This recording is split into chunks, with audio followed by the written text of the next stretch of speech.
Great. We have the minutes from May 11th, regular session. Mr. Chair, I'll make a motion that we accept the minutes of the regular session of Wednesday, May 11, 2016 as printed. Okay, we have a motion, it's second. All those in favor? Thank you. Tim, do you want to go through citizens' concerns and any of the town administrator report? Sure. Yeah, just a couple of announcements here. The Holbrook Cultural Council is still looking for members, so I know we have it on the agenda to appoint somebody tonight, but they're also looking for more. So if anybody is interested in being a part of that, please, it's posted on the website, and just send an email into Margie Godfrey and let your wishes be known. We have a notification of aquatic treatment at Lake Holbrook. It will be chemically treated to control nuisance aquatic vegetation on Monday, June 20th. The lake will be closed to all water uses, including swimming, boating, and fishing on the day of treatment. So we have that. We also have we have the hazardous waste day for, is it June 21st, Ben? 25th is a hazardous waste day in Holbrook, and the boards are out there, and we'll get more from the Superintendent of Public Works during his report on that. Just a few things that I have to report on. We haven't met since Memorial Day. It's a lot nicer outside today than it was on Memorial Day. But despite the rain, we still had a great day. We had to cancel the parade, but we used the reverse 911 to notify folks. And I was really amazed at how many folks came out for the ceremony here, and it was great that the weather held out so we could have the ceremony. The road race went off despite the rain, and in fact, we were able to use our upstairs hall over here for the first time to give out the awards for the road race and to have the water and all of the post-race activity. So it was a good day overall, and there's so many people to thank. I know that the committee is putting together a thank you note to put in the Holbrook Sun to thank all the folks that helped with that. I sent you all an email. We applied and received a $65,000 grant through the Community Compact, and we wrote that grant to fund our integrated financial software system. So we will use that. We're going to do the paperwork this week, and we'll hit the ground running July 1 with the procurement process and getting the different modules up and running. Monday, our new town accountant, Beth Mosley, begins work here, so we welcome her. And I know, and the fire chief will mention this, we have a new fire truck that's coming this summer, and an engine truck, and we're going to, it's kind of premature, but we're going to create some kind of a ceremony for the receipt of the truck. I know there's different traditions of christening a truck. We'll either push it into the bay or, do whatever's appropriate. But we're going to try to, have hot dogs and balloons and make an event of it. And that's my report. Great. Look forward to your report, Chief, about what we're going to do with it. I haven't heard of that, so I'm interested to hear what you have to say. All right, I'm going to take a couple of things out of order just because we do have a special guest. Norfolk County Sheriff Michael Bellotti is here. So he's scheduled for 7:15. So I'll take a couple of things out of order just to get the meeting moving. We have resident Thelma Douglas. Thelma, are you here? I'm here, but my partner is a little late. That's okay. All right, so we'll push you back a little bit lower in the agenda. Okay. Thank you. And Holbrook Firefighters Local 1452. Yes. All right, Kevin.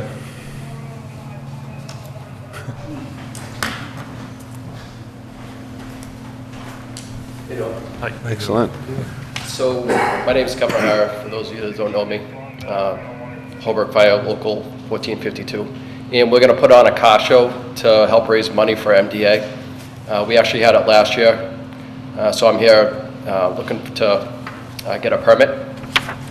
And it's going to be on July 24th. It's a Sunday. It's going to run from 10 to 3. Last year it worked out very well. We had over 70 cars and over 200 people attend. We had a lot of help from the community. We had the Cubs, the Boy Scouts help serve food. And we had Touch a Truck, where we had Stratton Towns come by with different engines. And How much money was raised last year for MDA? $5,200. $5,200, great. Yes, went towards MDA. Does anyone have any, it's similar application to last year. I don't know if anyone has any issues with this. And so you have, all the current insurance and everything to hold the event? We do, Okay. yes. Everything's the same as last year. Okay. And we also had some signs that were made up that we're probably going to go around to all the different businesses and see if they can help out and put some out front. Awesome. Okay, great. All right. Want to make a motion? Start off downstairs in the town hall. Mr. Chairman, I make a And off of motion the sign downstairs. Yeah. that we give permission for the Holbrook firefighters, Local 1452, request for the use of the Sumner Field on Sunday, July 24th, for a car show to benefit the Muscular Dystrophy Association. Second. We have a motion and second. All those in favor? Mr. Chairman, before you vote, I'm sorry, before you vote on it, just want to ask Kevin about, and I think we talked about it last year, insurance. Do you Yeah. folks have insurance coverage? Said that they did. We do, Okay. yes. Okay, so motion and seconded. All those in favor? Great. Thank you, gentlemen. Thank you, Kevin. Okay, thank you. Good luck. Next item is the Holbrook Community Access and Media, HCAM, presenting an annual report and discussion for capital needs. Good evening, We gentlemen. have Zach Gorman in front of us. Hey, Zach, how are you? That's about yourself. So in front of you, we have an annual report for 2015. Previous to this, the town had not requested it from HCAM. That's why we're a little late in the year getting the 2015 report to you. But I'll just kind of go through and highlight a few things with you and field any questions you might have when we're done. So as of the December 31st, 2015 Board of Directors, was Gene Santarelli, Maggie Gallagher, and Rick Roos, and with a staff of myself, Jenna Gagney, BJ Foley, and Matt DeStoop. And also, I would like to let you know that as of February 18th of this year, Maggie Gallagher has resigned, and we will be having an election to fill that vacancy. And that election is going to take place on June 26th. It's a Sunday, it's the last Sunday of this month, from 4 to 6 p.m. So members of HCAM are allowed and encouraged to come up and vote. And we're also looking for anyone who's interested in being on the Board of Directors as well. All right, so we'll get right into the meat of the report. A little bit about us, which you all know, and we'll get into our summary of 2015. Overall, it was a very, very good year for us. We had a lot of growth. We covered a lot more events than we had in the past. We were a lot more visible in the community than we had been able to be in years previous. The increase of staffing has helped that greatly. And we've also, one of the biggest things we did was we revamped our entire website. Originally, we weren't able to be viewed on a mobile device. And as many of you know, if you can't see something on your phone or your tablet, you don't look at it. So that was a big undertaking for us, which we accomplished last year. And it's also allowed us to broaden our audience online. We've begun putting as much as we possibly can on our YouTube channel, allowing those people who may not be able to watch a show at a scheduled time to watch it online and things of that nature. So just a snapshot of the events we covered. In total, we covered 240 events plus last year. And some of the highlights for government are obviously town meetings, selectmen, finance committee, permanent school building committee, conservation, planning, and more. In terms of educational coverage, we cover the school committee, plenty of high school athletics, as much performing arts as we can cover, and the civic club at the South School. We also do a good job working with them on PSAs and a lot of coverage of their doings up there. And also the highlight of our educational programming is we have an after-school program currently, which we were up to about 20 kids this year. We meet once a week and we broadcast Holbrook High News roughly every 6 weeks. It's gotten better and better as time has gone on and the kids have developed and learned more and more about what it takes to develop a news program. So it's a very, very cool show to show the residents of Holbrook what the kids are up to at the high school. And then part of the stuff we cover for public, we include Memorial Day, one of our longest running shows called Sports Talk, events like the tree lighting and multiple PSAs that we've shot with multiple organizations within town. including Holbrook Cares, the Girl Scouts, just to name a few. And pretty much what I covered just then is the next three sections of this. It's things we do with town government, things we do with the schools, and things we do with the public. And just so you guys know, we covered all 26 of your meetings last year. So we haven't missed one in to my knowledge, in quite some time. So Thank you. And then again, on page 7, there's a snapshot of our video coverage percentage-wise, what we covered event-wise. And 60% of our resources go towards covering government meetings and events. 26% goes towards our educational coverage, and 14% goes towards our public. And also, I just wanted to highlight here for those watching at home, as well as you, is the usage of our community bulletin board, which anyone involved in anything relating to the town, government meetings, or nonprofit organizations would like to publicize events, just like the firefighters here with their car show that they're having. If people send us information, we post it on our community bulletin board, and we try to get it out on our social media sites as well to publicize things for the community. It just gives people another avenue to publicize their events in town.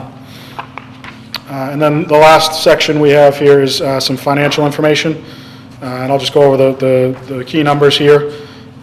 So we ran a pretty conservative budget last year, an operational budget, with our year-end cash reserves, enough to cover 1 year of operational expenses if we didn't receive another check, and also $75,000 to invest in capital improvements as needed. And as you see here in the report, many of the equipment we've purchased was purchased at the beginning of our previous license, or our current license, with Comcast and Verizon. So it's about, a lot of stuff we have is between 6 and 10 years old. And we also received stuff from Comcast when we started that has slowly been replaced as well, that we're in the process of continuing to replace. So we're focusing on the needs that need to be, the things that need to be addressed in the future, and trying to devise the best possible plan to address those. So in 2015, we had an income of $184,550.74. That was from Comcast and Verizon. They send us a percentage of their income, which we then use to operate our organization. Very small, like 1% of that is some funds we get through the sale of programming. So like graduation, for example, we have those available. We sell DVDs to people. It's basically just to cover the cost of creating the DVD. And then our operational expenses last year were $160,914.19. So our net income was $23,636.55. And as of December 31st, our 2015 cash reserve was $235,989.94. And I also included just the profit and loss for 2015 and 2014, just to give you guys an idea, to give everyone an idea of the differences between the 2 years and the tracking of our budget and kind of where we've been spending our money and what we've been doing. And I will field any questions you may have now. Do you also have, well, I don't see it here, the report, just the capital expenses? We do not currently have that in there. We are working on a plan and devising a plan currently for the future. So it would be good to have that out, maybe 5-year or 10-year increments, so we actually know what you plan on replacing, Yep. And that sort of thing. Absolutely. Not that we're micromanaging, just more out of curiosity than anything. Absolutely. That makes sense. Especially where you have almost $236,000 in reserves, which means you probably haven't spent very much money over the last 10 years, right? This covers roughly 10 years. We've been in business since, an organization since 2008, so 8 years at this point. 8 years. So it's, as I put in the report, our operational budget for 2015 was $160,000. We have enough to cover 1 full year if Comcast and Verizon shut down, which we know isn't going to happen. But so that's standard practice for our industry is 1 year.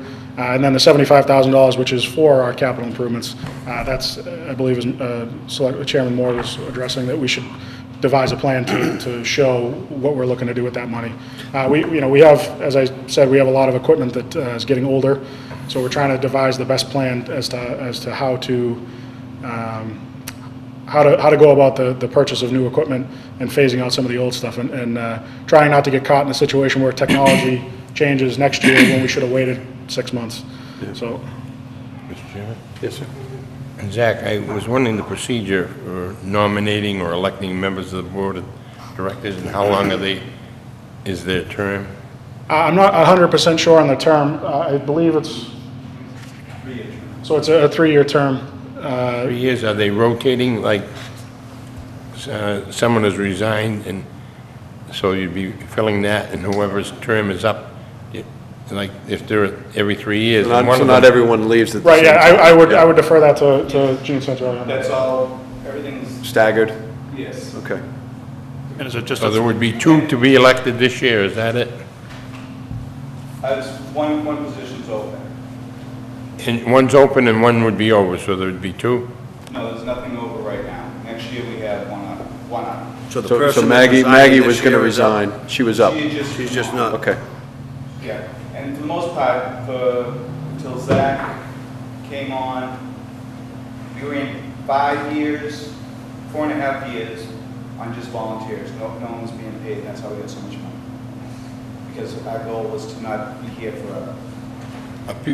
Are people nominated before, or how is it done? How is the... As I mentioned, we're looking for people who are interested, so I believe we're going to accept any members of HCAM who would like to be considered. So has there been an annual election every year? Or? As they come up, you know. So they're not, so that, are they staggered every year that somebody else is up? I There's don't, 1 year that there's no one up, because the way people have come and gone. If there were 3 originally and there are 3 now, 2 and 1 It vacancy, was 5 originally, and then we brought the board down. so there's 3 openings then? If you have a 5-member board, No, we went to a Three-member board. you said there were 5 to begin with? Originally, Years ago. 8 years ago when they incorporated. And how did that go from 5 to 3? Because Volunteers. we were filling the other 2 positions. There's no volunteers. Decision was made a couple of years But ago. you could have 3 new members and it would bring it to a full complement. We could rewrite it, and absolutely. The one question I have here is you have income, a lot of income coming in from Comcast, but not from Verizon. Does Verizon not play into this? It's based on subscribers. So Verizon, percentage-wise, Comcast has more percentage of subscribers than Verizon does in Holbrook. So I don't have the numbers in front of me, but I believe it's close to 65% is Comcast and the rest is Verizon. So that's why there's a difference in. So Verizon doesn't have to pay? Verizon does pay. They, if you look at the page 8 there, Comcast is the first one, and if you go down further, it was Verizon. We received $102,791 from Comcast and $81,739 from Verizon last year. It's just a different percentage. It's Oh, okay, I didn't it's see the way it. the way Okay, the gotcha. accountant did it. It's just kind of buried down. Gotcha, in the- okay. in the Thank you. income. so Zach, when is the next election? We June 26th. 26 is the election? Was the last Sunday of this month. From 4 to 6. 4 p.m. to 6 So p.m. if people are interested, where would they contact your office? Yeah, contact me. If for those watching at home, the contact information runs on our bulletin board, and the phone number for the office is 781-767-7487 for anyone who's interested. Email is also an easy way to reach me. question? Yeah. The new school's having a studio built for you guys to, to teach, and you could use that. The new school is having a studio as part of their campus, yes. We have traditionally run the after-school program, and we would assume that would continue, and we're not sure, how involved they would like us to be. We haven't really hammered out those details. And Would that studio be comparable to the size you have now? The only reason I'm asking is you pay over $40,000 a year yes, to rent yeah, that place. the rent for that is So I'm wondering if we can roll that into the schools and you pay the schools $40,000 a year, or some type of rent. Right. If that studio is big enough to. It's comparable, yes. That's something we'd be open to, but, the school needs to open, and we need those discussions need to happen between the board of directors and the school committee and the board of selectmen, I believe. That's above my pay grade. When does the lease expire over here? I believe it's the end of, it's August of 2018. 18? Yes. Yeah, we re-signed a 5-year lease 3 years ago. So it would be the right time to be thinking about it. Right, I'm just, It's- you'd be the second year. As you see the amount of the amount of money we have invested in our rent for a space that isn't exactly a TV studio is something that we are looking at as to see if there are better options for us, whether it's retrofitting that actual office space, putting a television grid in, putting some curtain grids, and losing, for those of you who've been there, there's 2 spaces. And one of the spaces currently doesn't get used much because we had a lot of meetings that used to take place there. School committee was always there, and a couple other various town meetings that no longer meet in that room. It's just a permanent school building committee. So it's a room that we don't utilize as much, that we would look to potentially not use that room anymore and focus on one half of the space, or look at other spaces in town that might be suitable to our needs. Would cut back on rent, and we could pay, the school could use, or pay the school as. I haven't explored what commercial space is going for in Holbrook, so I don't, I'm not 100% sure how, because we're so locked into that lease, I'm not sure how, if we could do any better. All right, any other questions for Zach? Mr. Chair, just Yes. want to make sure I understand. So the number of board members, is that in your bylaws? Did that change from 5 to 3, or is it just, you just Changed from 5 to 3, yes. It was voted to reduce it? Yes. Yeah. When was that then? About 3 years ago? It's just a lack of volunteers, to hold, no one wanted to hold office or positions. So if you pay them, they'll be there. We do a lot of things on the volunteer here. All right.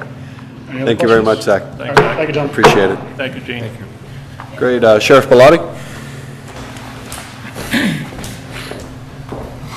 So the sheriff is here just to address the town on his activities for the sheriff's department. Thank you very much, Mr. Great. Chairman. Thank you. To your membership. And I have a great deal of respect for what you guys do here every week, so I'm not going to take too much time. I know there's plenty of business that's on the agenda, so I'll just say quickly, kind of here to reconnect, let you kind of, I guess, reinforce what we've been doing with you folks over the past several years, and just talk a little bit about what we're doing in terms of reentry. The police chief and the fire chief are here, Chief McFadden and Chief Smith, and we've had a great partnership with them over the past several years. And I'm going to ask if Chief McFadden at some point will just come up and we'll talk a little bit about just a quick initiative we did. Really, it was his genius, but it was a product of our triad program. And the 2 chiefs here, there were no other chiefs as involved in some of our programs. They're very active in terms of the senior program. So, just quickly,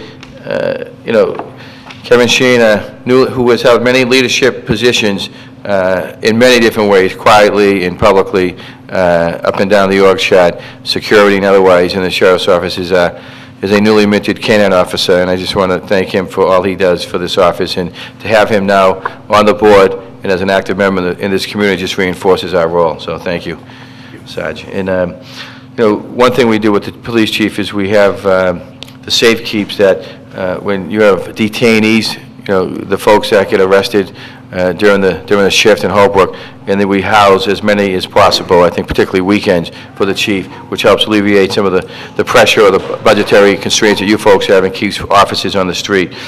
Community service, as you know, this town hall is a testament of us all working together. It took a little bit longer than maybe we liked, but we did get it done, and it was with the leadership of folks like you, a lot of inmate labor, a lot of expertise from both our staffs and the employees. So this is really probably the greatest kind of example of when we come together, what we can do. And it really helped us with the inmates. It gave them a place to go, gave them pride, gave our staff pride, and I know that it helped you folks in ways that maybe things you couldn't have done because of physical constraints. Senior programs, Joe Cannon is here. He's very active in the community. RAOK program, Project Lifesaver, Yellow Dot, very active with Holbrook seniors. Your Council on Aging COA coordinator, Connie Orlando, again, is somebody who's been very hands-on and allowed us to kind of work. The way we see our role is really 97% plus is care and custody in terms of budget. 2/3 of our staff wear a uniform, so security, public safety is paramount. That is really our mission. But the things that we do in the community in towns like Holbrook, we also have the youth camp, which is in Braintree, but a lot of young Holbrook young folks, 10 to 14-year-olds participate, and they participate sometimes during the regular school year, or they participate during the summer camp. But again, we're primarily care and custody, and we see our role as creating programs like I just alluded to in a way that can complement what you folks do every day, with your leadership, your appointed staff. And Tim, congratulations. I know they miss you in Winthrop. I know a couple of the guys that worked with you and how highly regarded you were over there. So as you know, I won't call him a find, but it was a great hire. So congratulations. So with that 2 or 3% of our $34 million budget that we use outside the four walls, outside of inmate programming, we look at that as an opportunity to give us a presence, which is great for pride. It's great for us to kind of highlight the professionalism, folks like Kevin, in terms of their expertise, their training, education, qualifications, enthusiasm, integrity. But it also gives us a chance to create what I would call complementary. I don't want to say small programs, because in some ways they are small compared to what you folks do every day. Police, fire, council on aging, high school, middle school kids, but they just complement in a small way what you folks are doing on the front line. And if it alleviates some of the financial pressure, or allows us to deliver services in a little more efficient, effective way, then that's really the goal.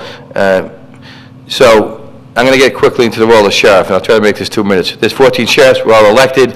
The Norfolk County Sheriff's Office is actually the average size when it comes to inmate population and budgets. I represent 600,000 folks, 28 communities in Norfolk County, and what we've been doing over the past, I would say, 5, 10, 15 years, more aggressively in the past few years, and I've been there almost 18 years, is we've decided that, the best way to reduce recidivism is to get folks, i.e. stakeholders in the community, recovery home folks, healthcare, mental health, adult basic education, AA, substance abuse, those people who are having great success, nonprofits, social service providers in the state, in federal and local agencies, in the community with the same type of demographic, for better or worse, or same folks with the same type of challenges in terms of those areas, not in terms of in crime. But we have these offenders who have deficits, and we assess them with the 14 days. We're connecting them. We have shifted millions of dollars into the hands of those entities in our communities. So inmates are now being assessed after 14 days. They're working with our caseworkers, our psychologists, our teachers, our doctors, dentists. We're working with them in the four walls with the public employees, but we've reduced our staffing levels by 15% and taken that money, and we've really created strong partnerships financially and otherwise in those areas I alluded to.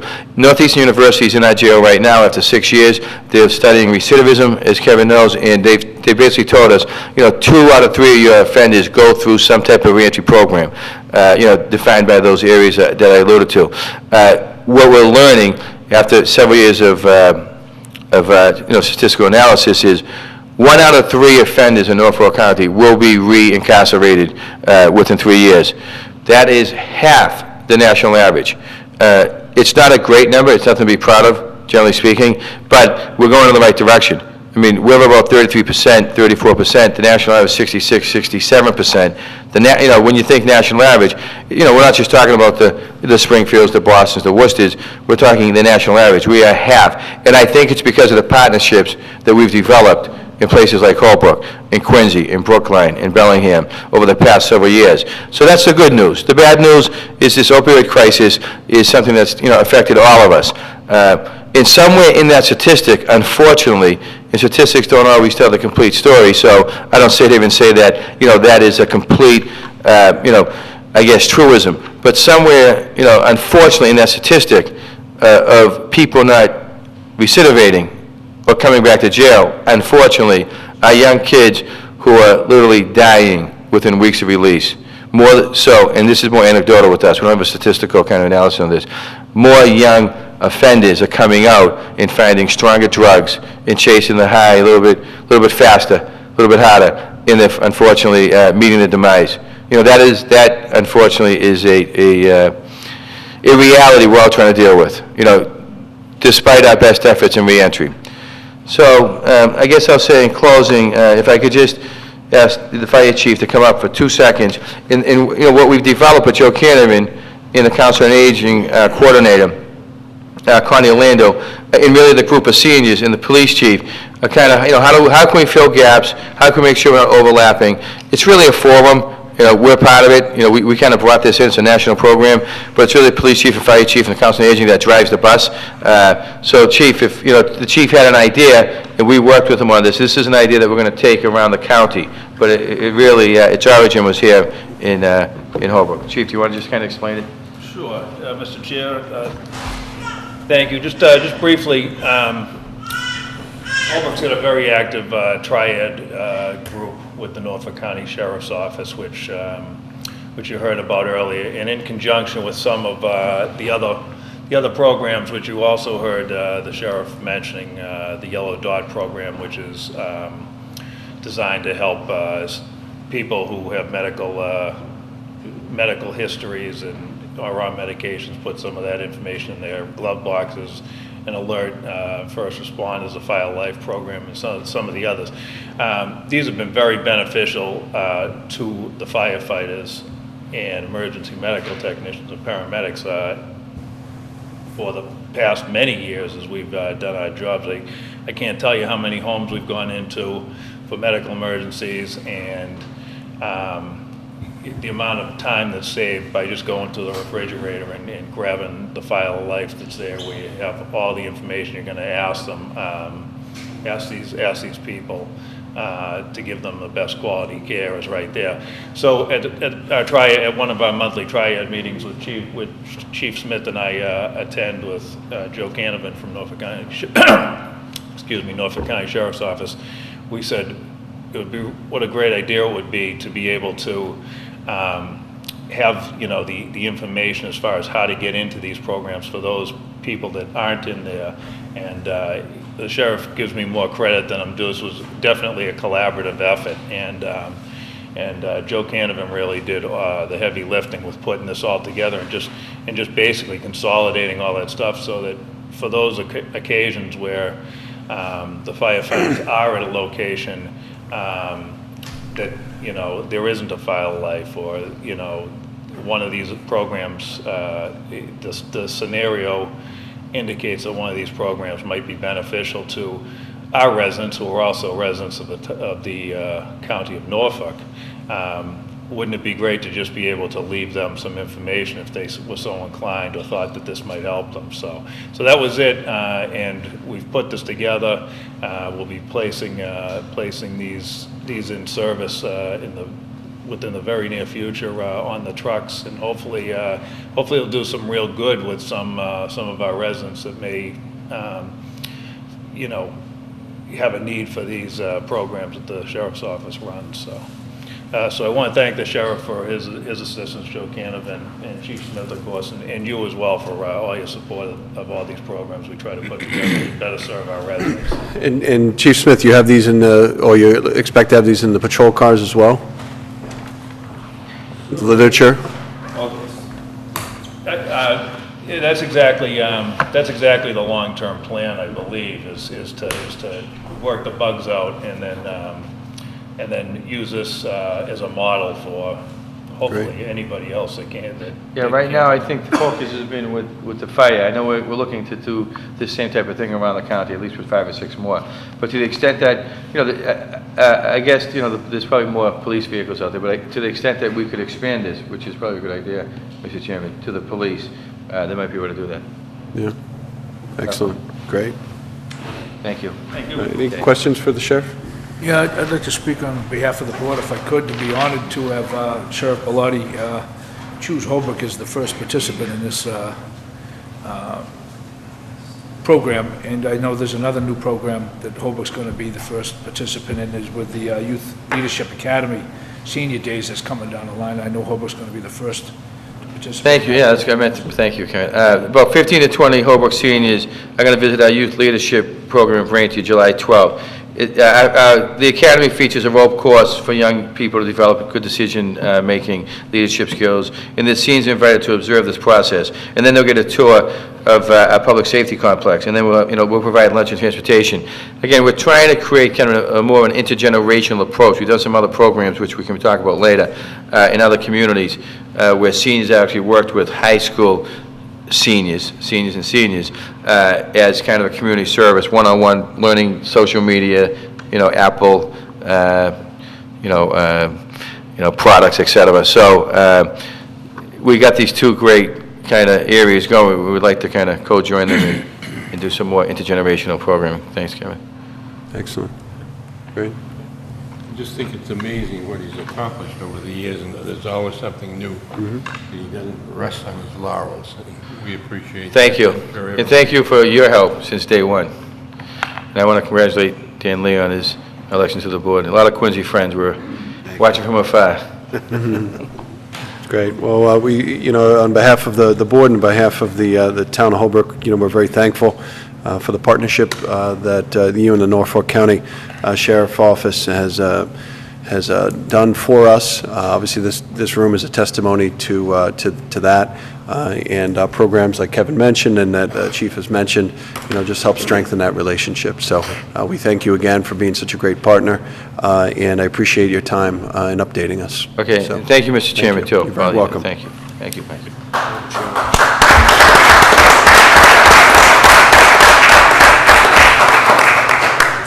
Sheriff Bellotti, before you leave, Tim has the next project for you. I know. Right through this door.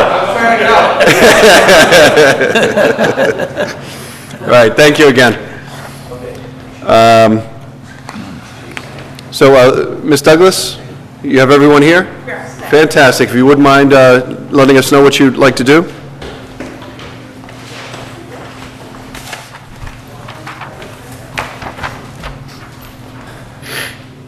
First, thank you so much for giving us the extra time. We are members of Brookville Bible Church, and under the new leadership of our pastor, Sean, he is extending us out into the community. And we've done a few programs. Right now, we give all new residents of Holbrook a welcome basket, when they arrive. Also, we presented a File of Life program to the Holbrook Court. But tonight we're going to talk about one of our other programs that we are very excited about. It's a movie in the park. And Kristen is the person that created this program, or was the person that thought of it, and she's going to give you all of the details. Thank you. Okay. Good evening. My name's Kristen Hobbs, and like Jean said, I am a member of Brookville Bible Church. I'm also a mother of 3. My husband, Michael, is a graduate of the town of Holbrook High School, and we've had roots here for quite a while. What we would like to do is host a community event. This would be a free event for anyone in the town to come out with their children on a Saturday evening, bring a blanket, bring a Frisbee, and just enjoy each other and watch a movie that we would be providing. The thought process is to have this event at Sumner Field. We would like to host it on Saturday, August the 27th.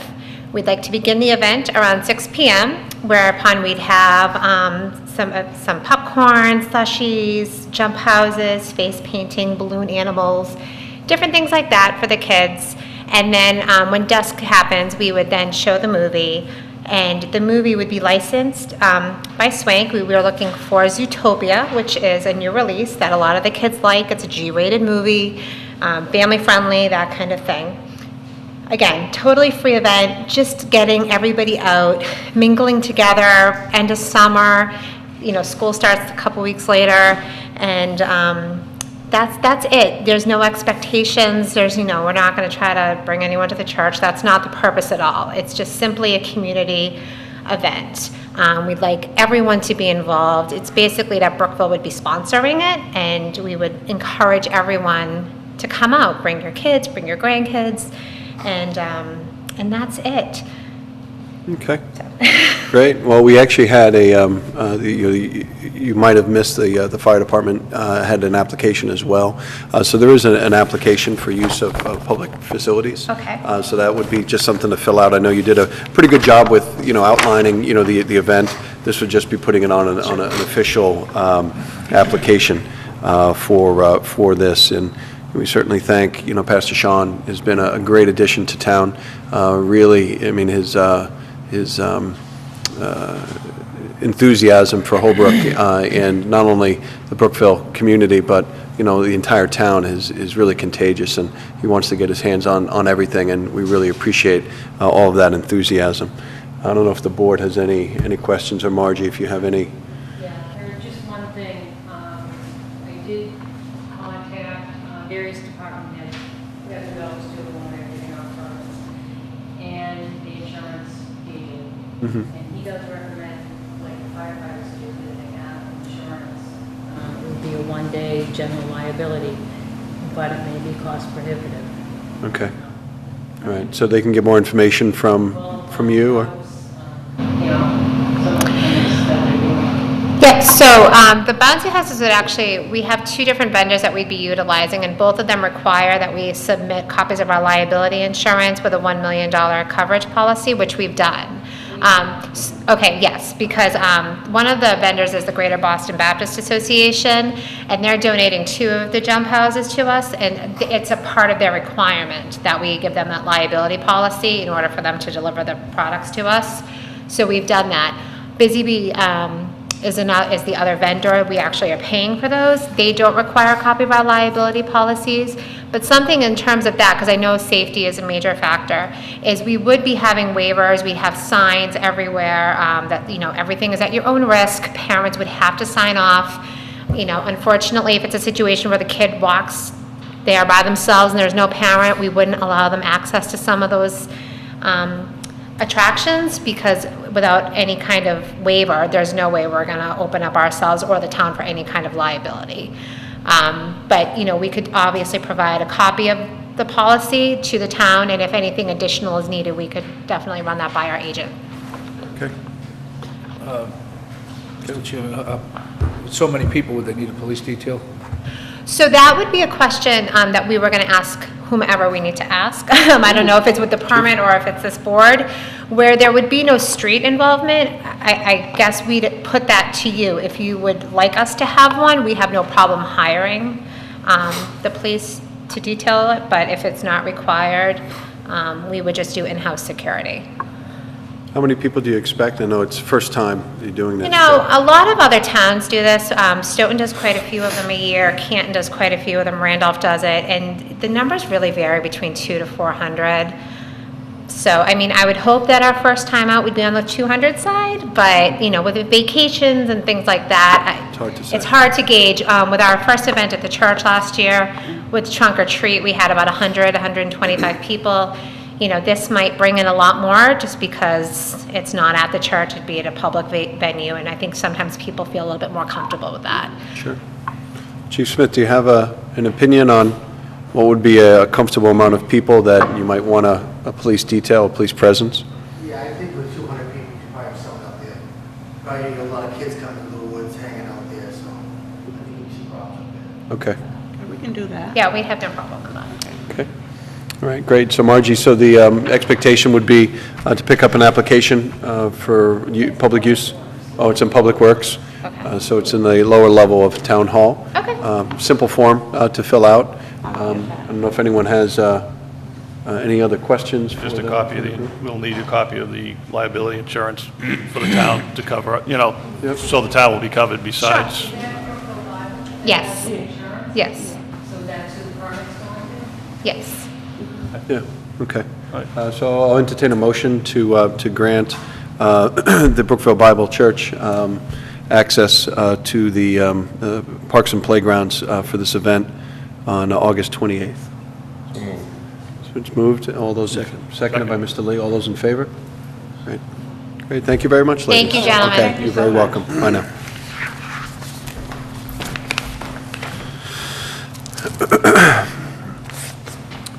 All right, so next order of business is to appoint a new member to the local cultural council. Eric? How are you, Terry? Terry. How you doing? Would you mind coming up and just, so we have an opening on the Cultural Council, and we have an interested person, I am. Terry Tresco. Would you like to tell us a little bit about yourself? I'm a former costume designer, draper, pattern maker. I've been here for about 14 years, and my schedule's a little more open than it used to be, so it seemed like a good time to get involved with the community. All right. And we do have an email from Sandy Samborg, who's the current chair of the Cultural Council, so recommending you for a spot on the council. So appreciate your opportunity in joining us. Okay. Do appreciate that. Any questions? Do a motion? Dan? I make a motion that we appoint Terry Tresco, a member of the local cultural council. Second. Terms expired June 8th, 2019. First page. First page. Term to expire on June 8th, 2019. Second. It's motion, second by Mr. Sheehan. All those in favor? Great. Congratulations. Thank you. Welcome. Next order of business is to authorize the chairman of the board of selectmen to execute the participation agreement and bind order for renewal of the town workers' compensation insurance with Mass Education and Government Association, which is short for MEGA, through fiscal year 17. Right? So Tim, this is just a standard, It is. standard order. But I will point out that, if you recall, over the past few years, we had some bad experiences with work, bad meaning a lot of activity with the workers' comp. We've gotten through those years, so our costs associated with it for 16 are approximately 130,000 is what we're going to be spending. I'm sorry, that's in 17, next year. The current year, we're at right around 200,000. So there is significant savings there in workers' comp. We're going, our experience modification, which is one of the metrics they use, has gone from 1.38 to 1.02. And other metrics went from 1.25 to 1. So all that basically means that, you know, we're looking better when it comes to workers' comp insurance. Nice. I'll make a motion that we authorize the chairman of the Board of Selectmen to execute the participation agreement and bind order for the renewal of the town's workers' compensation insurance with the Mass Education and Government Association, MEGA, for FY 17. Good. Second. Second by Mr. Moriarty. All those in favor? Thank you. Next one is to authorize Chairman of the Board to execute the First Amendment to the project funding agreement between the Town of Holbrook and the Massachusetts School Building Authority.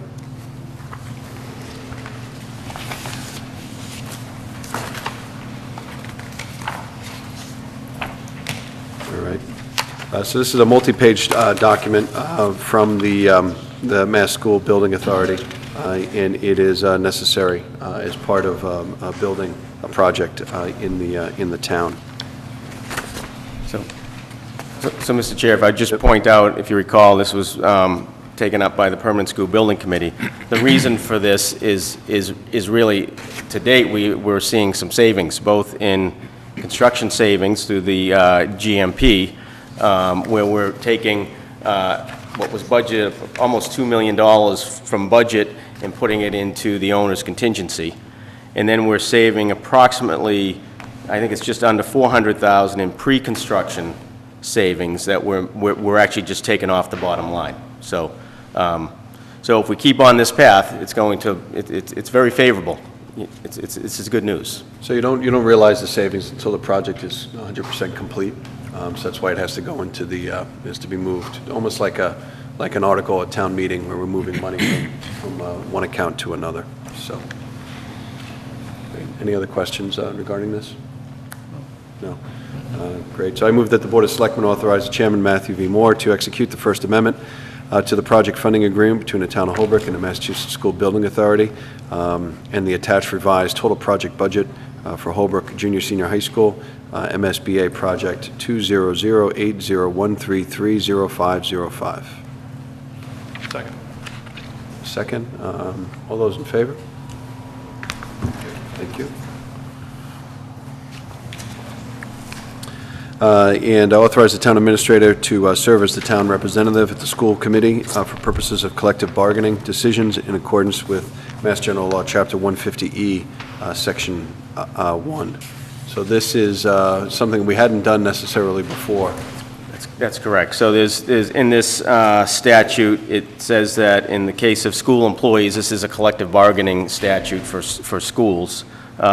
In the case of school employees, the municipal employer shall be represented by the school committee or its designated representative or representatives. For this purpose, the chief executive officer of a city or town or his designee shall participate and vote as a member of the city or town school committee, provided, however, that if there is no town manager or town administrator in the town, the chairman of the Board of Selectmen or his designee shall so participate and vote. So that's the statute. And it doesn't have to be me, but I don't mind being the person that gets appointed to serve in this capacity. No better man to do the job. Great. And when are they going into negotiations that you're aware of? They're already in. They're in there? And so I've been in touch with the school committee chair. He's aware that this is on the agenda, and I'll get in touch with him this week to find out when it's coming to a vote and where he's at. Where the school committee's at. Okay. Yeah. Just read the, Make a motion to authorize the town administrator to serve as the town's representative on the school committee for the purpose of collective bargaining decisions in accordance with the Mass General Law, Chapter 150E, Section 1. we have a motion. Second. Seconded by Mr. Lee. All those in favor? Thank you.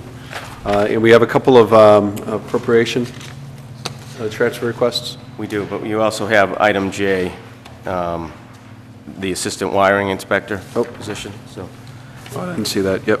So this issue came up. We don't have, and I don't know when we last had an assistant wiring inspector actually appointed by the Board of Selectmen at the time of appointment. So I know that our wiring inspector does use different people when he's not here, but nobody's been appointed. So what I wanted to do before it just showed up on your list of appointments, I wanted to make the Board of Selectmen aware that we haven't been appointing an assistant, that we would like to advertise it on the webpage and see who's interested, and then bring somebody to the Board of Selectmen during the appointment phase period, which is less than a month from now. And it is on the wage and salary schedule. The position's there, so the Board of Selectmen have the authority to appoint, given the fact that it's on the wage and salary schedule. Any questions with that? It's ironic that it would be coming up right now because they had an incident this weekend where Mr. Oswald, yeah. Oswald, he was on vacation. He was out of town. And the gentleman who was the last appointed, I bet it's probably 4 or 5, 6 years ago, Donald Young, he wasn't around. And they had to call someone who happens to be someone that is very capable and lives in Holbrook. And he went on his own. I think the fire department called the police department. And so it's really fitting that we really should have someone, and he should be from Holbrook. We had this gentleman, I believe it was either Braintree or Randolph. There was Donald Young. Yeah. Right. I think it would be a good idea, whoever it may be. So I guess for tonight, if the board would like to take a vote to fill the position and get it advertised on the webpage. We already have one applicant, but we want to go through the traditional, the standard process of putting it out there. Sure. Sure. So I move that we post a position for Assistant Wiring Inspector as soon as possible. Motion seconded. All those in favor? Appropriate, we're going to transfer, this is for the Public Safety Building, so I move that the Board of Selectmen grant the transfer, request to transfer the sum, $44.73, said sum to be transferred from the Public Safety Building, Maintenance and Utilities, account 01-200-2510-000, to be added to Public Safety Building salaries, 01-200-5113-000, to offset a projected deficit. So moved. Okay. Any other questions on this? No? I have a motion that's seconded. All those in favor? Move that the Board of Selectmen grant the request to transfer the sum of $1,351, said sum to be transferred from Inspectional Services expense 01-240-5421-000 and added to Inspectional Services Clerical 01-240-5114-000 to offset a projected deficit. Second. Okay, our motion is seconded. There's a current balance of over $15,000 in this account, so more than enough to cover that. All those in favor? Thank you. And at this time of year, we also have some individuals who have some unused vacation that they would like to carry over to the new fiscal year, 2017. So I move that the Board of Selectmen grant the following request to carry unused vacation time from fiscal year 2016 to fiscal year 2017. Chief Luke McFadden, 7 days. Chief William Smith, 5 days. Marjorie Godfrey, 10 days or 70 hours. And Arthur Boyle, 2 weeks or 60 hours. Any discussion on this? Is this the last opportunity someone would have to carry over vacation?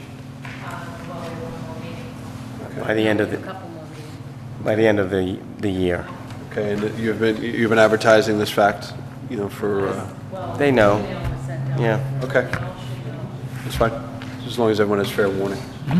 So moved on them. So it's moved by Mr. Sheehan. Any discussion? No? Okay. All those in favor? Thank you. Okay. We will.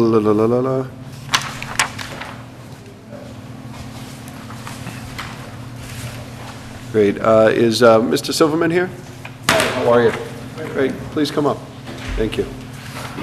So Mr. Silverman is representing Mass Medicum Corporation, looking for a letter of support or non-opposition for the location of medical marijuana cultivation facility here in Holbrook. Great. Welcome back. Thank you. Nice to be here again. Yes, we are seeking a letter of support, and again, what this is for, we had previously received a letter from this board a little over 2 years ago to operate a cultivation facility over at One Mere Road. But because we are now seeking additional licenses from the state's Department of Public Health to dispense in 2 different locations around the state, they've asked us to come back to the board and just reiterate, get the letter signed again so that we can go forward in this new licensing process. Are there any questions that I can answer this time? I know last time. Okay, any other questions? I know that, does the board have anything? The dispensary is not going to be here in Holbrook. It'll be outside, just cultivating in Holbrook. This is just cultivation and processing, turning the plant into medicine. Like you had planned before, because you were going to have a dispensary in Taunton, down in that area. Yeah, actually, what's interestingly enough, at one point we actually had asked the board to do both here, dispensing, and it was approved. Then the state told us they didn't want us to dispense here, so we came back and just got the approval to do the cultivation, and that's what we're seeking now. We're only seeking to do cultivation and processing. So it looks like we have a couple different locations. So we have a location in Salem, a location in Air, a location in Brockton, Brookline, Northampton, and Lowell? Yeah, those are not us. Those are not you? Those are other dispensaries. Oh, okay. I think Mr. McGahey, you had asked for me to report where other places had opened up. Okay. All right, I know we have some individuals from Holbrook Cares that would like to address the board too. So Please. if you wouldn't mind just Not at all. allowing them an opportunity to speak. Hi, ladies. And Mr. Chair, I just want to be clear, I just want to remind the board, there is a host community agreement that the Board of Selectmen signed with Mass Medicum in August of 2014 that basically allows for the cultivation. It's basically the cultivation agreement at that location on Mayor Road. So just wanted to. Yep. And that agreement is in your packet.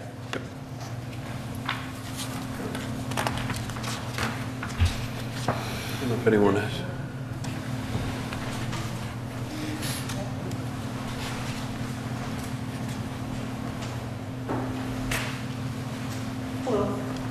Right, and I'm on Holbrook Cares with my friends here.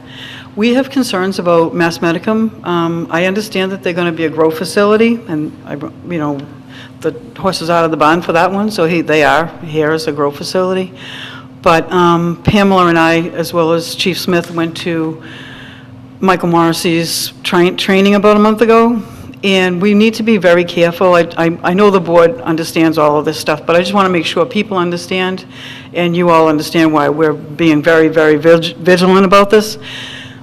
The companies that grow, when they become a dispensary, especially if it's just for medical, very quickly become retail, and it's a proven, long time, everybody does it kind of deal.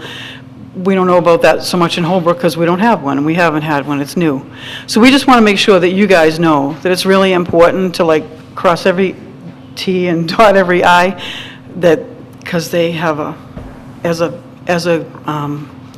industry, they have protocols set up to make sure that they get what they want. So we just want to make sure that we're being really, really, really careful, and we appreciate you letting us. That's if it becomes legalized on the state. So you go from a medical dispensing, and we're not talking about dispensary in your case, but you're talking about a medical dispensary that's used just for medicinal use with a script from a doctor, right?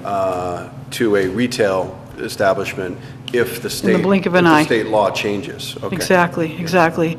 And honestly, when he listed off some of those sites, that's fine. The other towns are willing to have them there. They're not far away, so it's not like a hindrance for people that need to have it. Holbrook really doesn't need to have it, so I really hope that you guys will be extremely careful. That's what we're here for. Right. Okay. So this agreement is really allowing you to cultivate. There's no retail happening at all. That's correct. And facility on Mare Road. There's no question that if we wanted to do a retail operation in town, we would have to come back here and get authority to do that. You can't just sort of decide to switch unilaterally. You actually have to come before the town to get that approval. That's fine. I'm glad to hear that. That's very good. Could I just ask a question of the board? In the agreement that we have, that Tim mentioned, is there a benefit to the town, as far as how much they sell? Is there a percentage or something like that? Could you just let everybody know what that is? Because I have no clue. Tim, it's on page 2. Is that? Page 2. So 2.5% of gross revenues will go to the town of Holbrook for Mass Medicum's annual gross revenue up to $4 million. The first $50,000 of the 2% is paid through the clause above. 3.75% of gross revenue to the town of Holbrook for gross revenues above $4 million. So those are the two benchmarks, if you will. Okay. Yeah. Thank you. And just one last question. Can I just ask what the statute is that makes them have to come before us to ask to extend whatever it is? I mean, I know they're not going to be a dispensary just yet, and they're a grow facility, so they're adding additional customers. I don't want to ask him because I don't want to be one of those. They're adding another retail or a dispensary. Where they're supplying? And so the letter of agreement, so to be able to, I guess, to ensure that agreement goes well, they would have to make sure that their T's are crossed and I's are dotted with us, knowing that as the host town for the facility, that we acknowledge that there's another dispensary being added. Because their income will go up. I gotcha. So we would be aware and expect to get more revenue. That's right. Was there Okay. 2 more towns that you were servicing or one? We have a provisional license to dispense in Taunton, Massachusetts. Right. And we're seeking 2 additional licenses in other towns. We're speaking with a number of other towns right now about where we might end up locating. So how many more would you be able to service with this? This facility, well, you're only allowed to have a maximum of 3 dispensaries under the law. So this facility would presumably serve all 3 of the dispensaries if we can get the additional 2 So licenses. no matter what, you can only service 3? You can only... From that location? From one, from, Yeah, essentially, any single company can only control 3 dispensaries. So, Okay, but do you have, I thought you had some already. we have 1 One, in Taunton. okay? It's not open yet. but- And you knew you had to get for 3, right? You knew to begin with you could only service 3. It's always been the law that, Well, didn't we, when you applied the first time, did you get enough room to service 3? you mean the amount of space we lease? Yeah. Presumably, it all depends how much demand there is, but we... So why would, I'm not saying that, why would you need more if your first license covered the maximum? It doesn't cover it that way. The state's application process, as we go forward, there's certain phases, and the 3rd phase says, show us that you have approval for these 2 licenses from the town in the form of a letter of support. I looked at it as, well, we've already got the letter of support, but looking at it again, we think that the law requires us to actually come back again and get it signed on the form that the state... What do you mean when you said these 2 licenses? The additional 2 that we're seeking from the state. Okay, but it just doesn't make sense that when you started off 2 years ago, or a year ago, whatever, or 2 years ago, that we would have taken that under advisement, that you were going to be servicing 3. We didn't know we were going to serve 3 at the time. Yeah, but wouldn't you would have been asking for that amount, wouldn't you? No, we were only seeking 1 dispensing license, and so we came here and we asked for the letter of support for the 1 dispensing license. Now, because we want 2 more, the state said you have to go back to the town and you have to ask again with respect to these 2 additional licenses. You have an idea of where these other 2 areas are going to be? As I said, there's 5 different communities that we're looking at right now. There may be more. There's a lot of people all flocking to various communities attempting to get approval, so... Can we ask what those 5 communities are? Are They close by this town, or? Let's see. 1 I know is up in Somerville. 1 is out in Amherst, Massachusetts. We're speaking to Braintree, Massachusetts. We're speaking to Billerica, Massachusetts. I think that's it, but there may be 1 or 2 others. There's nothing else right next to the town here. okay. Any other questions? Yeah, my only concern is the security plan with the police department. I spoke to Chief Smith about it, and he kind of hasn't been in the...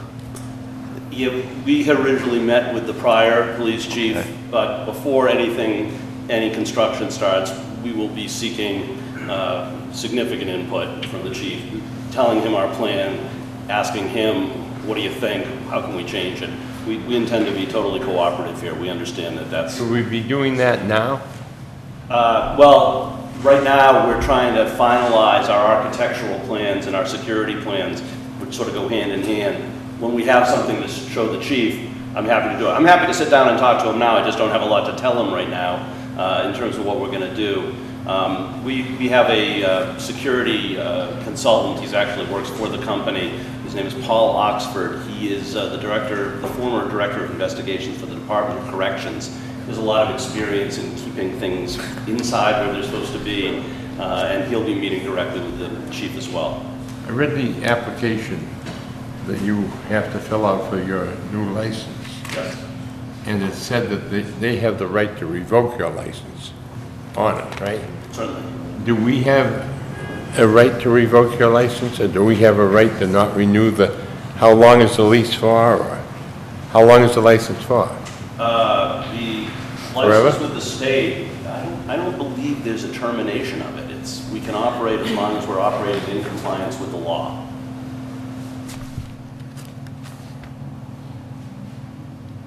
So Holbrook has no control over, Well, I think if we were to violate any local codes and ordinances, I think you could certainly do that. I mean, we have to be in compliance with any local ordinances. But I don't think we're any different than any other business in terms of what your rights might be with respect to our operation. except the product. There isn't. What's that? Except the product is a little bit different. It's a little different. Yeah. How about The contract, just to answer your question, the contract that we signed in 2014 states that the agreement is intended to be performed in accordance with and only to the extent permitted by all applicable laws, ordinances, rules, regulations of the jurisdiction in which the agreement is performed, which would be Holbrook. If any provision of this agreement or any portion thereof is held to be invalid, unenforceable, then the remainder of the agreement shall nevertheless remain in full force or effect.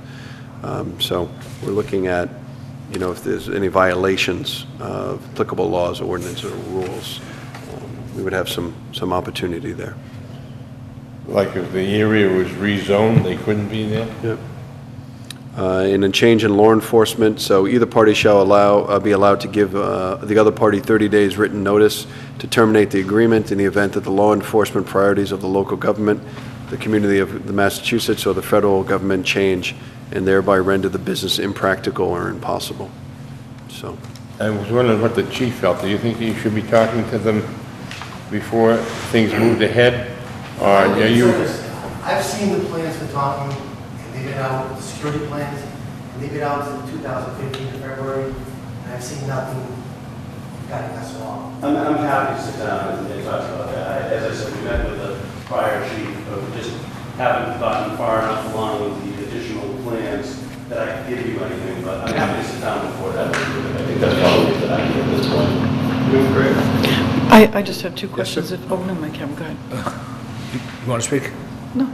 Oh, I'm just maybe thinking ahead, but if the state does legalize marijuana, it's going to do something to your sales. It's going to drastically change your sales. Not necessarily. Unless you're different from Colorado. Well, no, actually, if you go to Colorado right now, you'll see that there are a lot of dispensaries that started medical, that remained medical, because medical is not subject to a state sales tax. So it's significantly less expensive. So there's a lot of patients that just choose to continue to go medical rather than go to a recreational dispensary because they pay less money for it. And so there's a business model that's still working out there that stays medical and only medical.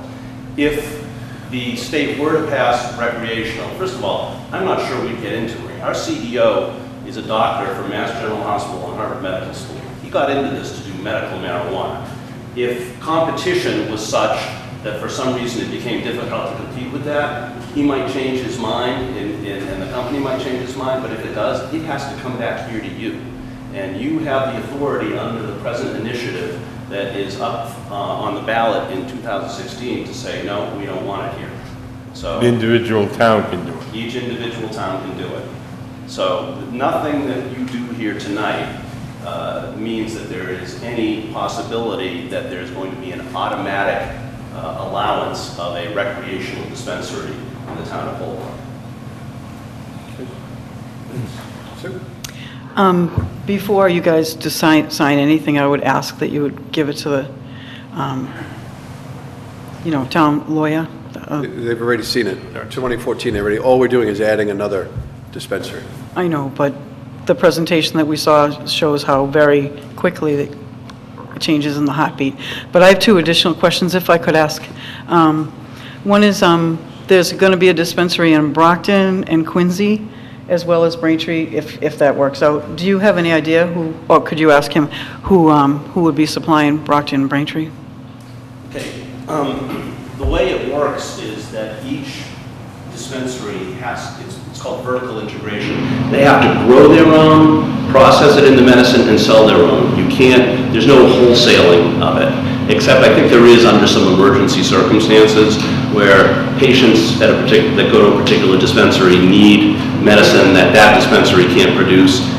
The dispensary can, under that circumstance, purchase it on an emergency basis from another dispensary, but otherwise you have to grow it yourself, process it yourself, and sell it yourself. Okay, thank you. And my second question is, in the processing, which he just mentioned, I don't know the difference in the legal terminology between growing and processing, but again, we saw the video from Colorado, and the processing is quite a process for some of the things that they do with the marijuana. It's not just what you think, you roll in a joint and you do whatever. They make this stuff and it flattens out into like a, I forget what you call it, like a gum, kind of like Turkish taffy, only different. And they do whatever they do with it. And the process for that is kind of dangerous, honestly. They use butane and other things for it. And I think Holbrook should be highly aware if that kind of thing is happening. So I don't know, he can maybe answer that, but. I can speak to that, sure. There's several methods of extracting the medicine from the plant. And extraction is kind of like if you think of how they make decaffeinated coffee, and they can take the caffeine out of a coffee bean. It's somewhat similar. And there's different methods. You point out butane, and there's also the method that Dr. Koenig prefers to use is what's called CO2. Dr. Koenig, by the way, he makes medicine for a living in Mass General. He does cancer research on drugs. He prefers CO2. It is not as dangerous as what you've heard about butane. Oh, that's good. There are patients that prefer butane. I think they say that the taste is better. If we were going to do that, and that's not in the plans right now, but I can't rule it out because there is patient demand for it in some places, I think we would have to go through, there'd be an inspection. We'd have to be speaking to the fire chief and a number of, there's also significant building issues associated with that because you've got to build a safe room in order to do that as well. It's not in the plans for when we open. If it is, I assure you, we're going to come before the appropriate authorities and do the construction and make sure that all the approvals are made so that we can do it in a way that is not going to be harmful. But it's really not Dr. Koenig's preferred way of doing it. It's not as clean and it's not as effective as medicine in his view. Others have a somewhat different view of that, but that is his view. Okay. I'm good, thanks so much. Great, thank you. And any other questions for Mr. Silverstein? All right.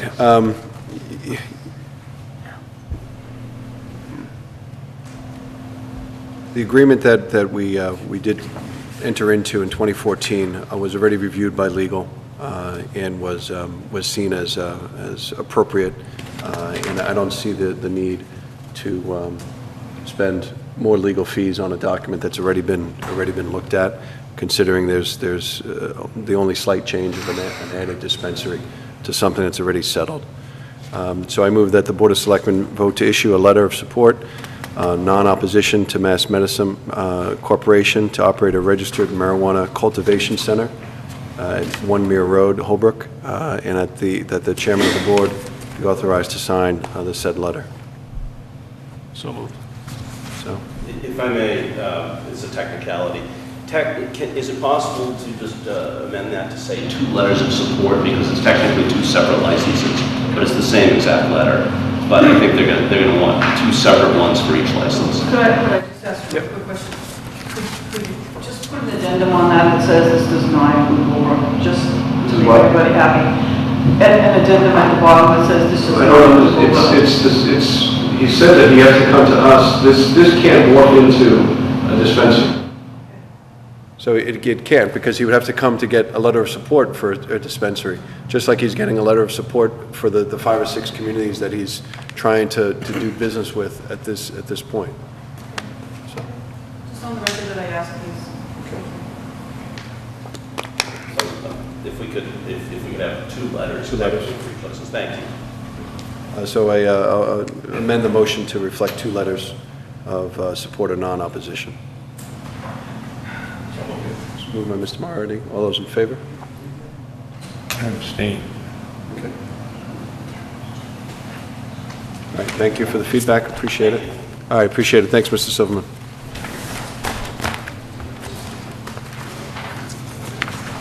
All right, Chief Smith, do you have any updates for the board?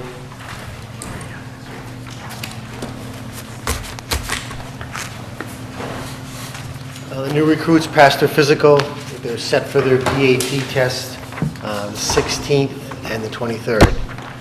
Once we get the results of those tests, we'll be able to put them in the academy, or get a date for the academy, a slot in the academy, I mean.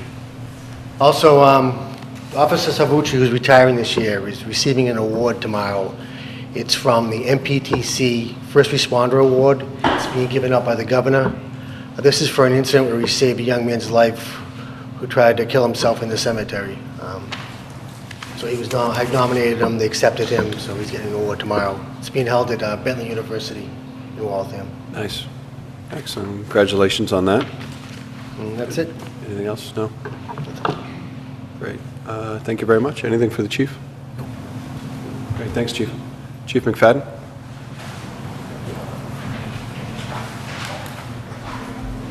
I thought we did already. Yeah, no, I'm almost positive we did. Hi, Chief. Hi, good evening again. One member that's currently on injured leave is recovering from surgery, continues to make good progress. All the news continues to be positive. He's in physical therapy, increasing his weights as he's continuing through that. I know he has an upcoming appointment with his physician, I believe it's in a couple of weeks, but he comes right in after those and gives us updates. So things continue to progress well on that front.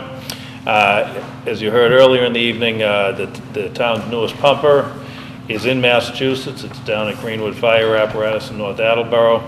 It still is going to be a few weeks before it's here in Holbrook. Unlike cars, fire engines unfortunately don't arrive from the plant ready to drive off the lot. So I've been down a number of times over the past week to take some photos and measurements so we can finalize some of the remaining prep work that has to be done. And I'll keep the board posted frequently, and I'll be meeting with the town administrator to give it the proper welcome to town. So I'll keep you posted on that front. And the department recently completed an in-house training class sponsored by Columbia Gas on emergency response to natural gas emergencies. Very well received, as our personnel are likely to see a new style of gas meter that's unique to Massachusetts in the coming years. And this gave them an opportunity to get familiar with that equipment under controlled circumstances instead of at emergencies. So that's my report for this evening. I'm happy to answer any questions. No. So what's the christening, different possibilities for christening the new rigs? I don't know the answer to that. I actually, Tim's making it up. No, I'm not making it up. I had a conversation with firefighter McCauley. Yeah. And you. Yeah. And I guess there are different things that are done. One is you push the engine into the station the first time it gets there. And the other has to do with a christening, like a ship. Like a ship christening, yeah. I'm actually, I know we have our Norfolk County Fire Chiefs Association meeting next week, and I had planned to kind of run it by some of my colleagues and see what they've done in similar circumstances in some of the other towns. So I'll get back to you. I'll meet with we'll meet at some time over the next week or so. And key is to keep it simple. As elaborate as possible, but simple. Thank you. Anything else from the chief? No. Thank you. Great, thank you. I just want to see people push the engine. I mean, I know we've got It's uphill. It is uphill. Uphill. firefighters that can do a lot of things, but I'm interested in seeing how they push it up that hill. I think the town administrator is in the middle. Yeah. Or on top. That way. Right. Paul, do you have anything for us from the Treasurer Collector's Office? Water bills were due today, so anything after today is now going to have interest on it. The end of June's coming up, so the preliminary real estate tax bills will be going out. Then sometime in July, I should be sending the demands for the 2016 real estate tax bills that are, the portions unpaid. And as I said, the new accountant's coming on, so that'll be another project to gear up with her on it. Other than that, nope, nothing new. Any questions? No. Great, thank you. Okay, thanks. Mr. Accord?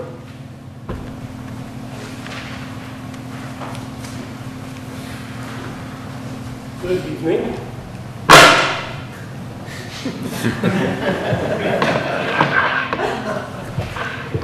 I'm just going to reiterate some of the dates. We're going to have hazardous waste the 25th from 9 to 1 down at the landfill. That's on a Saturday. What date is that? Excuse me? What date? June 25th. It's on a Saturday, 9 to 1 at the old landfill. Oil paints, anything, tires, TVs, you're probably gonna have to pay for. Be a small fee, but, you know, whatever's hanging around the house, it's hazardous. Now's the time to get it down there. Also, we're gonna have a yard waste drop-off.